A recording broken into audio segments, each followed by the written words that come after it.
Morning. I know you are all very excited about this service. Resolution without compromise. Two very challenging concepts. But let's do a little bit of review. This month we're talking about the energy of peace. And last week we spoke about peace being a way to relate, as opposed to a state of being or absence of conflict. Does everybody remember? That it's a way for us to really interact with one another, and it becomes a verb instead of a noun. Peace, a way to seek cooperation, valuing, co-creation, integration, peace, harmonizing. That was the whole thing. When we harmonize with one another, we can find that space of peace, and it's a very moving and active space. So, I know that all of you have been working on that this week, yes? Yes. And you stayed in harmony pretty well, right? Yes. Well, we had a full moon in Aries, and if there's ever a time to get your warrior out and be irate, that's the time. So, if anyone found Monday or Tuesday that you'd kind of forgotten how to harmonize, you got to have an experience of feeling out of harmony. And feeling what that accomplishes, and then breathing and coming back into harmony. Say thank you, God. Thank you. All right, harmony is always a resonant blending of energies, and it's by choice, choosing to recognize, choosing to co-create. When we recognize that life is seeking to sustain us, then we can choose to be a part of it. Then everything moves to support us, yes? If you experienced a moment when you had conflict this past week, because we're in our little experience this month, right? Did anybody experience conflict this last week? Okay, a few. About 10% are honest. Okay, fine.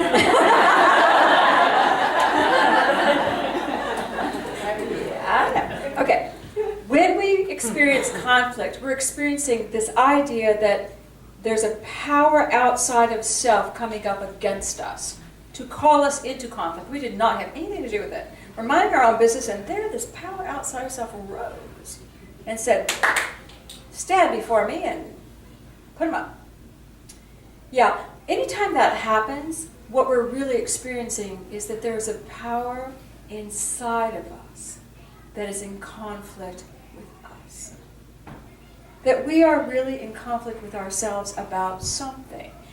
I wanted to share with you guys a little story. And you know, I go back sometimes to these stories because it's the first realization you have. You know, when you get that first realization, you go, oh, I got it. And you may have realizations as you age and become seasoned. But that first one has the impact. So I want to share with you very gently this little story of my journey. Because remember, we're talking about resolution without compromise. So I was in my early 20s. Just sweet, you know. That was the party phase of my life. I was living with my boyfriend, who was in the party phase of his life. And I was driving home one day, and I was so unhappy. I was feeling stuck. I loved this guy. I had such expectations for our relationship. It wasn't happening. It just wasn't happening. I'm 20-something. I'm driving my car on the long journey home, and I'm feeling trapped, so trapped. Because I want him to be different. I want my life to be different. I don't have a choice. Oh my God, does anybody understand what I'm saying? Yes, ma'am. So I saw myself thinking, and because my boyfriend actually was a little bit of a daredevil in many ways, so all of a sudden I'm thinking, and I see his funeral, and I start to cry, and I'm going, oh, he could die, but then I'd be free. And I went, I was young. I went immediately, the Holy Spirit was with me, my angels were with me, my higher self, they went, pay attention, what are you thinking? Yeah. I went, oh my God, I'm seeing him dead to avoid leaving him. I do not have the courage to leave this guy. I'd rather kill him in my brain than leave him. this energy came over me, and they said, visualize him happy, with or without you. Don't visualize him dead. Okay, I can do that. So this is a long journey. This is an hour drive. So I'm in my car. I said, okay, I can see him. I can see him happy. Now visualize you happy with or without him. Okay, I can see that. I can hold on to that. And then they were very clear. All of my angels, they said, do you realize why you saw him dead? Because there's a part of you that's dying in this relationship. You're the one that's dying. Now, do you have the courage to make a choice? I'm in my early 20s. I don't know how to make a life choice. I've been just following where the winds take me. But do you understand? And I wish I could tell you in that moment I woke up, and I kind of did. But I started to visualize him happy and me happy. Him happy and me happy. I didn't do any outer changes. I just started visualizing him happy and me happy. But I want you to feel what that young girl was going through. I was compromising who I am to stay in a relationship that I hoped would become different than what it was. Do you understand? Compromising who I am to stay in what I hoped would become different. Now, how effective is that mindset? Staying in some energy that you hope somebody else will change is a dead end. And if it's within me, if that was showing me within me, where do I need to hope? I need to hope in me. I need to change in me. I need to do something in me to not feel stuck. I need to change my behavior. So I did. Worked on it a little bit, and that was good. Compromise. When we compromise, we give up a desire or a goal. What we're doing is we're diminishing our light. In the seminary class yesterday, when we were doing our New Testament work, the real meaning of to suffer is to diminish your light. To diminish the light you are makes you small, and it makes you not shine. Compromise makes you small. It's taking a part of you and making it less than. And we all know what it feels like. Yes? All right. But most of us were raised, I was raised, I don't know about y'all, it's been so many years. But in my mind, in my time frame, my mother in particular was peace at all cost. Peace at all cost. Do not say a thing.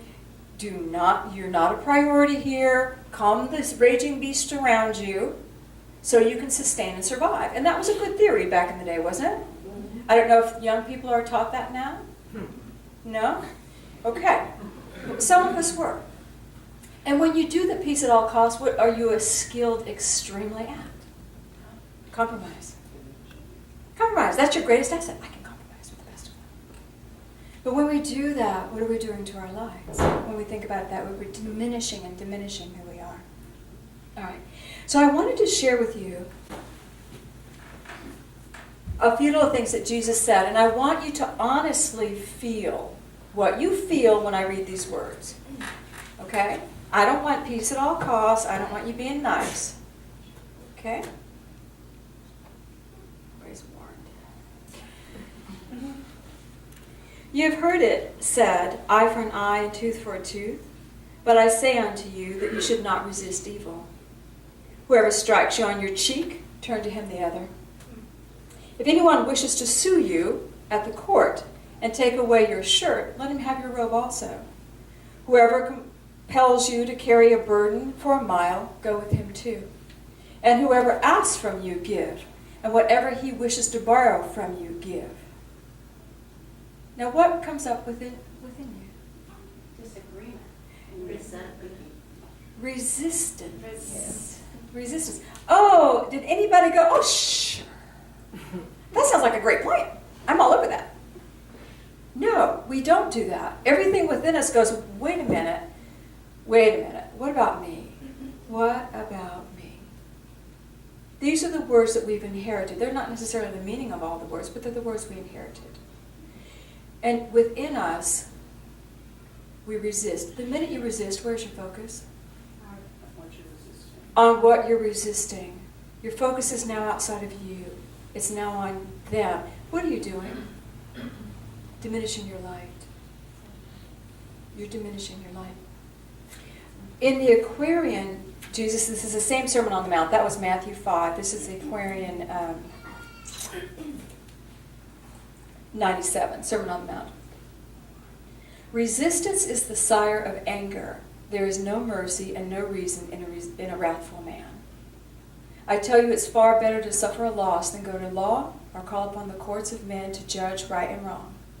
The carnal law of man would say eye for eye, but it is not the law of God.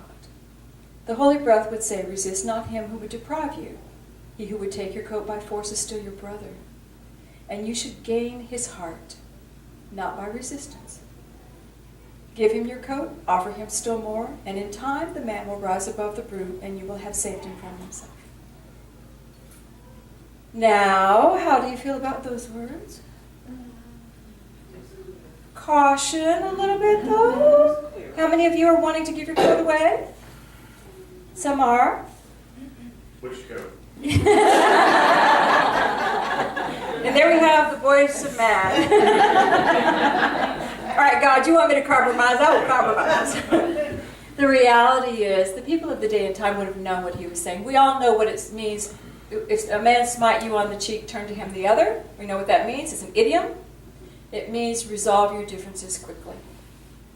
When he said, don't go to court, in that day and time, when you and your accuser went to court, you were both fined. And the judge would find out how much money your family had. He would fine you the amount of money that would drain your family's wealth. Both of you would go to jail. Both families would be destroyed financially.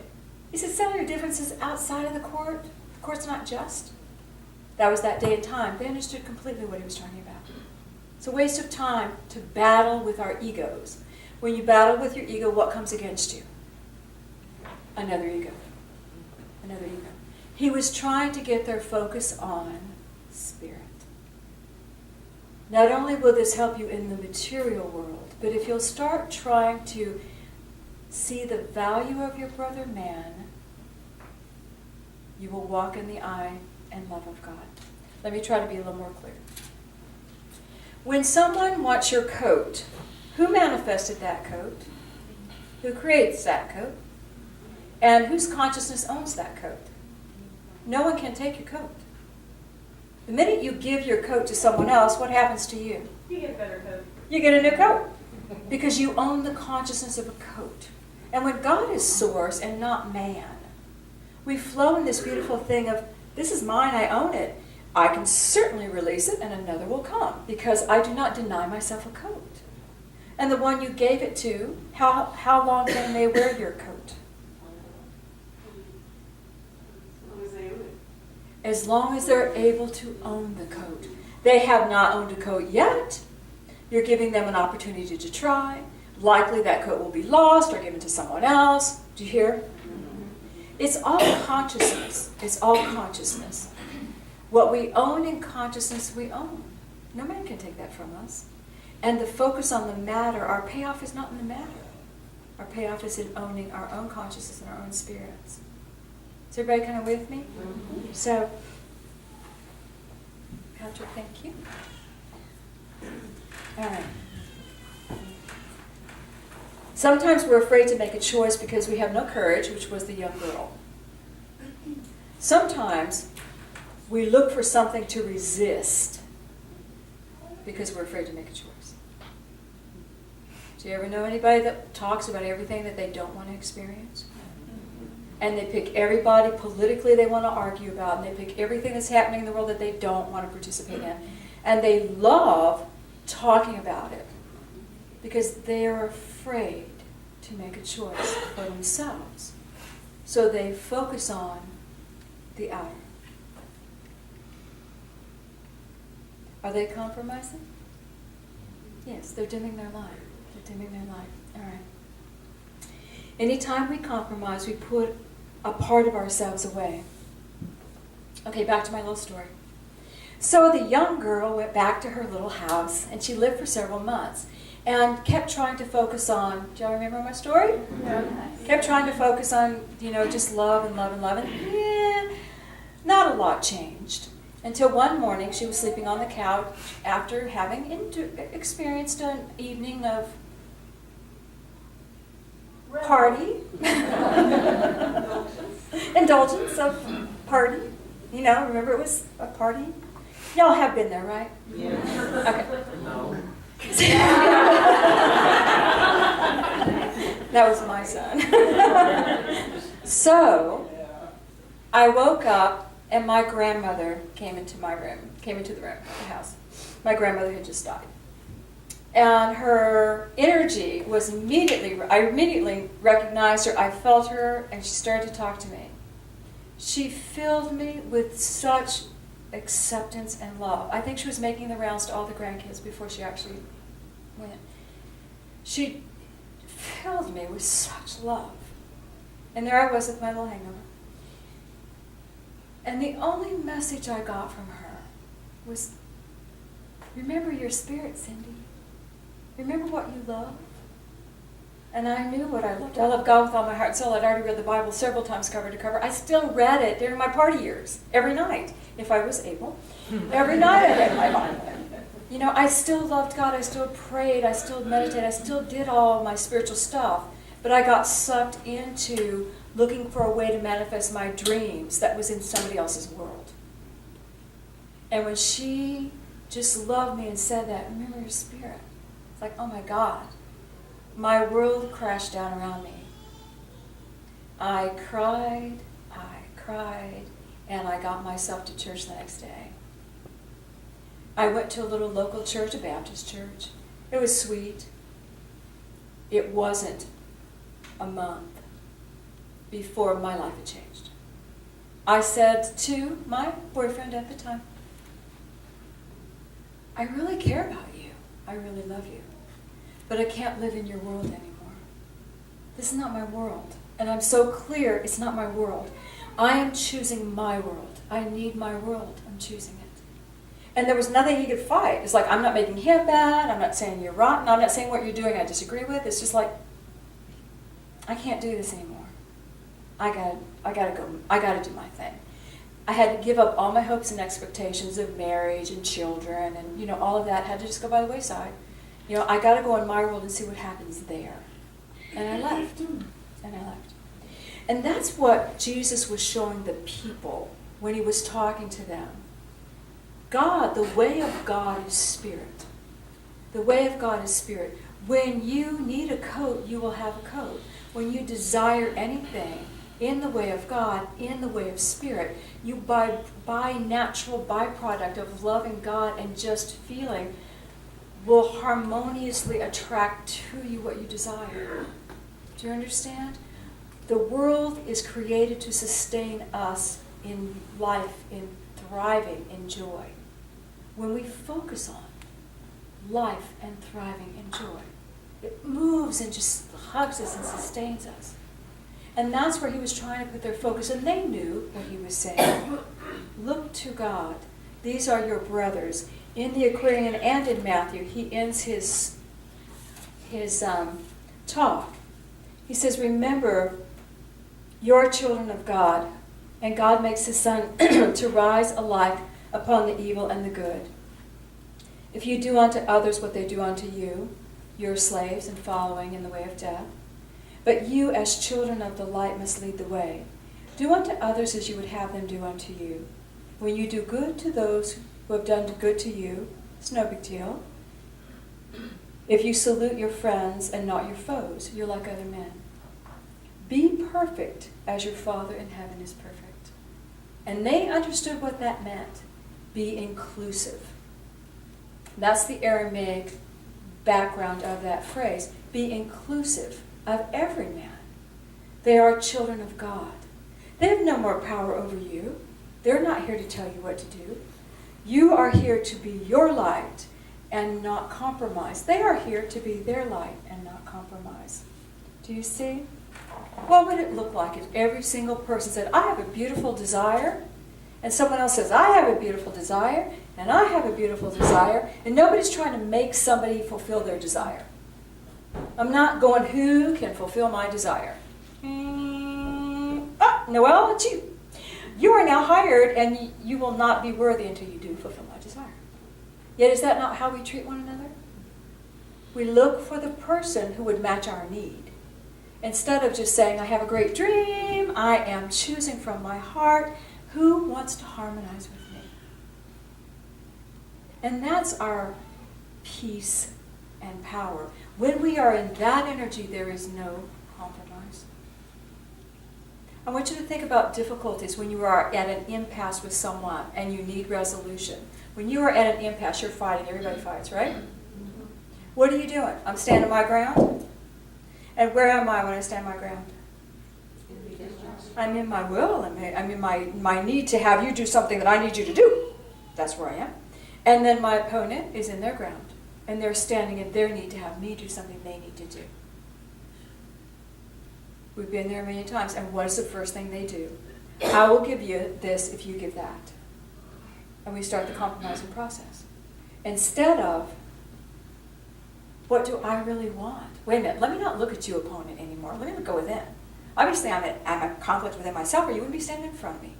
What do I really want? What do I need to choose? I need to choose something. Okay, I've got my choice. The minute I have my choice, they are no longer magnetized to stand in front of me. They go, oh, never mind. I forgot. And they'll find somebody else to fight with. If they need to stay in that will, they'll find another will to stand against. But they will not stand against yours. That is peace. That is resolution without compromise. When your heart has chosen and you do not have any attachments to anybody in the outer. This is my life. And then who comes to you? The person that vibrates with your choice and matches you. And you have the harmonious, peaceful relationship. Does that make sense to everybody? All right. When we're living our choice, life will harmonize with us. Back to my story. So, I left my boyfriend, and I created my world. And I lived for a year in my world. I had my little apartment, and I traveled a lot in my work. I traveled to the West Coast every other week, and had a little cat, and just had a beautiful time, prayed, meditated. Didn't date much, I was busy working, but I was okay. I was okay. And after about a year, my boyfriend came back. Well, I've lived in my world without you, and I don't like it. Okay. So I'm going to try to live in your world. Okay. All right. So, we had 3 very sweet years. We got married, we had a baby, had a wonderful time, and then he came and said, yeah, your world doesn't work for me. Great! It was great. It was great. You know, every separation is difficult for our emotions, but it was not that you are rotten. It was not that you are bad. We both tried. Me and his, him and mine. And we had a beautiful, beautiful experience together. 8 years we were together. You learn a lot, don't you? But I learned without a doubt, I need to stay in my world. And I can tell you, over the years, Patrick and I, we've been together 24 years now. So you know how young I was. I was a baby. Over the years, Patrick and I have come to those, they call them come to Jesus moments. And I remember getting so very clear and looking at him and saying, this is my walk and this is my world. I'm not leaving it. And if you need me to be or do anything else, you need to go find someone else. Because this is how committed to my light. I cannot change my light anymore. I may be making big mistakes. I may be doing things completely wrong. But it's me doing it. And I need to do it. I need to be me. And he would go, well. He'd go meditate. He'd come back and say, okay. I'm in.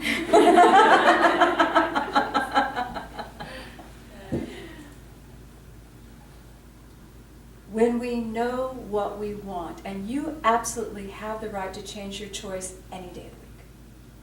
But when you change it, stick it. Stick that landing. You have a right to change your choice, to change the direction of your life, to change the path, to change what you want. And when you choose, expect harmony. expect peace. Expect support. And if you see conflict, go within. There is something else that you're avoiding. Some other choice that needs to be made. Isn't that interesting? If I just make a different choice, I don't have conflict with him. How easy is this? Resolution, resolving all the problems in my life by simply not compromising my light.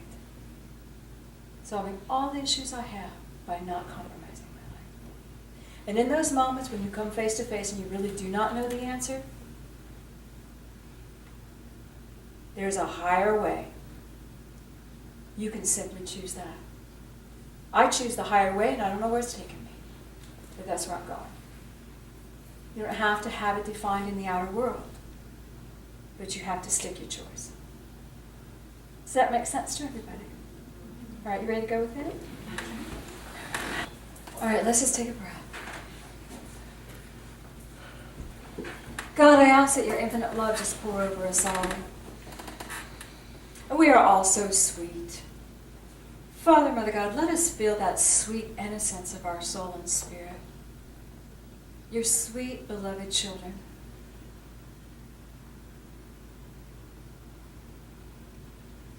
And I ask that a beautiful light just begin to come over each one of you and just feel that love of God pouring through you. Feel your heart beginning to shine. And feel the beautiful presence of Jesus Christ standing by your side as he takes your hand. You know, he did his job, and you are the treasure that he came to harvest.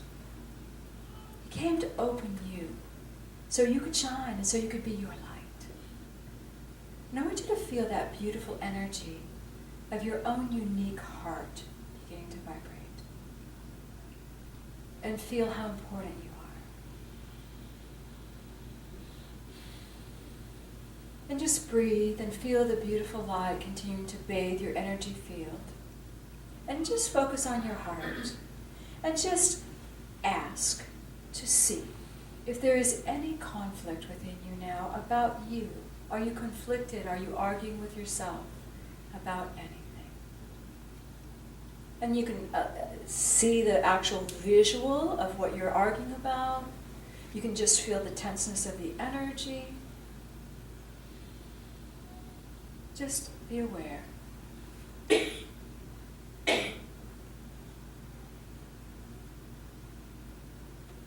And I don't want you to make a choice. I want you to just breathe in the idea. I can choose differently. Breathe that idea into the vision, the energy, whatever you sense that is out of harmony in your heart. I can choose differently. I can choose differently. And feel the beautiful love of God pouring through you. And hear those beautiful words, you are spirit. You are spirit.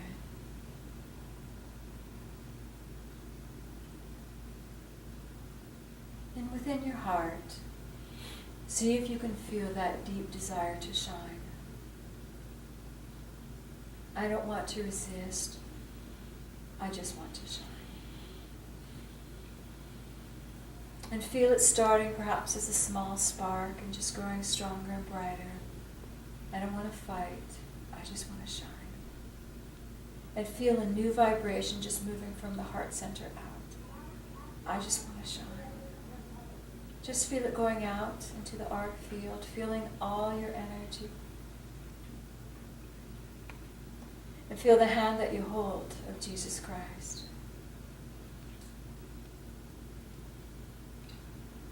And he just wants you to shine. And as you feel the energy field beginning to shift and change, I want you to become aware of new energy being drawn to you. People, support, surrounding you.